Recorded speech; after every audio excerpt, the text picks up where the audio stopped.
एक लफ्ज बोल सका। मत मारो मेरे अबू को। फिर बेहोश हो गया।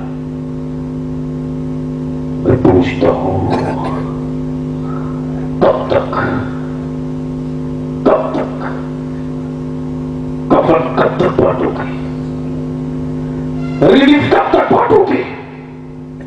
जिन अदालतों से इंसाफ बंटता हो, आज उधर तक उन अदालतों से मौत बच रही है।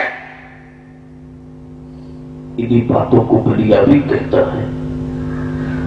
तो लोग कहते हैं बलियावी आतंकवादी है। मैं कहता हूं कि उस वक्त तक तेरे बच्चों को आतंकवादी कहा जाएगा जब तक तू अपने जीने का मकसद नहीं समझ सकेगा। और जिस रोज जीने का मकसद समझ लोगे, उस रोज मरने का राज भी समझ में आ जाएगा। दो ही पॉइंट है। जो जीने का मकसद समझ लेगा, उसको मरने का मजा आ जाएगा। और जिसे मरने की लज्जत मिल जाएगी, उसे जीने का शऊर आ जाएगा। इसलिए बलियावी आपसे हाथ जोड़ के यही अपील करेगा, अच्छा मकान मत बनाओ, टूटी काट पे चलाओ, मत अच्छा लिबास पहनाओ बेटों को, मोटियां मार्किन पहनाओ, मत टाइल्स लगाओ, जमीन कच्ची रहने दो, उसी पैसे को बचाओ, अपनी औलादों को पढ़ाओ। याद रखना, खंजर के मारे हुए कब्रिस्तान जा चुके हैं, कलम के मारे हुए सड़कों पर कटोरे लिए खड़े। बनारस के रिक्शा चलाने वाले का बेटा जब ये सुबह बलियावी मिलने आया, जब पहुंचने के बाद खबर भेजी, मालूम हुआ बलियावी साहब है। जल्दी जल्दी नीचे आया, पैर छूना चाहा, मैंने हाथ थाम लिया। नहीं नहीं नहीं, तू मेरे देश में गरीबों के लिए धरोहर है, पैर मत छू। बेटे मैं मौलवी हूं, मैं तुझको बहुत कुछ नहीं दे सकता। एक मामूली सा कलम लाया हूं, लिखना तो इंसाफ लिखना।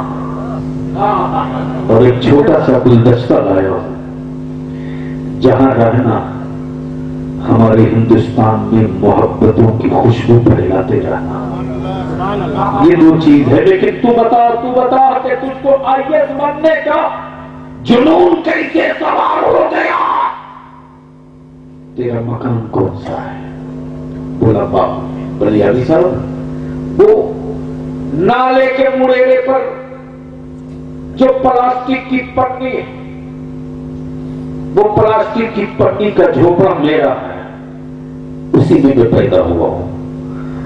मैंने कहा यार इसमें तो बिजली का तार भी नहीं, तो आईएएस कैसे बन गया? उसने जवाब दिया कि मैं अगर दिल का दर्द बयान करूं तो आप बर्दाश्त न कर सकेंगे। मेरे बाबूजी रिक्शा चलाते थे, रोज पुलिस वाले मेरे पिताजी को पीटते थे। एक रोज मेरे बाबूजी को बहुत मारा लोगों ने, बाबूजी उठ नहीं पा रहे थे। सुबह को बड़ी मुश्किल से उठे, मैं कुएं पर बाल्टी से पानी खींच कर नहला रहा था। मेरी नजर बाप की पीठ पे पड़ी तो कई निशान डंडे के पड़े थे। मैंने जब अपने बाबूजी से कहा बाबूजी आप रिक्शा चलाना छोड़ दो, मैं ईंट भट्टे पर काम करके अपना पेट पाल लूंगा। उस वक्त मेरे बाबूजी ने यही कहा था, बेटा वादा कर, जिसने तेरे बाप को डंडे मारे हैं तू इतनी मेहनत से पढ़ेगा कि डंडे मारने वालों को तू अपना नौकर बना लेगा।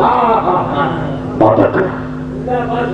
मैं रात को सूरज डूबने से पहले रोटी खा लेता था। रेलवे स्टेशन के माल गोडाउन के सामने लगे मार्क्स लाइट के नीचे बैठकर पूरी रात पढ़ता। जीआरपी वाले लोग मुझे पकड़ कर ले जाते थे, पैर दबवाते थे, मुझसे दारू मंगाते थे, मुझको पीटते थे, लेकिन मैं हिम्मत नहीं हारा। बलियारी नहीं रोक पाता अपने आप को। जगदीशपुर कुर्बो जवार के आए हुए जवानों, अपने आप को जवाब दे लो,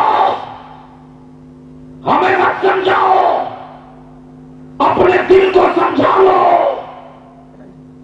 एक रिक्शा चलाने वाले के बेटे ने बाप की पीठ पर लाठी का निशान देख लिया तो पूरी दुनिया से लड़ने की हिम्मत कर लिया।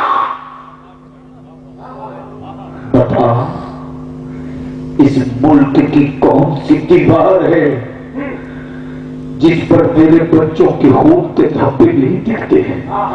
वो कौन सी नालियां हैं जिन नालियों में मेरे बेटों का लहू नहीं बहा है? वो कौन सा शहर है जहां मेरी बेटियों की लुटी हुई आबरू की सीटी नहीं बांटी गई?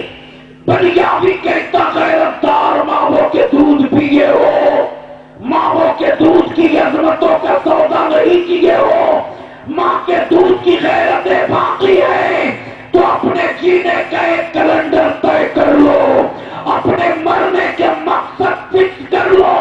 अमेरिका जिंदा है, मिशन है इस्लाम मिटाओ। रशिया जिंदा है, मिशन है कुरान मिटाओ। भारत का पैजामा जिंदा है, मिशन है नबी का सलाम मिटाओ। भारत में अहमद रजा जिंदा था, मिशन था नबी का सलाम गांव गांव फैलाओ। तुम्हारा क्या मिशन है? क्यों जिंदा हो? अपने आप से पूछो, तन्हाइयों में पूछो, तन्हाइयों में पूछो, चलते फिरते पूछो, तुम्हारी जिंदगी का मकसद क्या है? अब यार, हमसे और आपसे बेहतर तो शहर के गड़े हुए पत्थर हैं यार, जो अंधेरी रात में मुसाफिरों को धक्के मारकर नालियों में गिरने से बचा लेते हैं। बता, मेरी जिंदगी का मकसद क्या है? कुत्ते की जिंदगी का मकसद समझ में आ गया, बैल की जिंदगी का मकसद समझ में आ गया, घोड़े गधे की जिंदगी का मकसद समझ में आ गया। बता मुसलमान, हमारी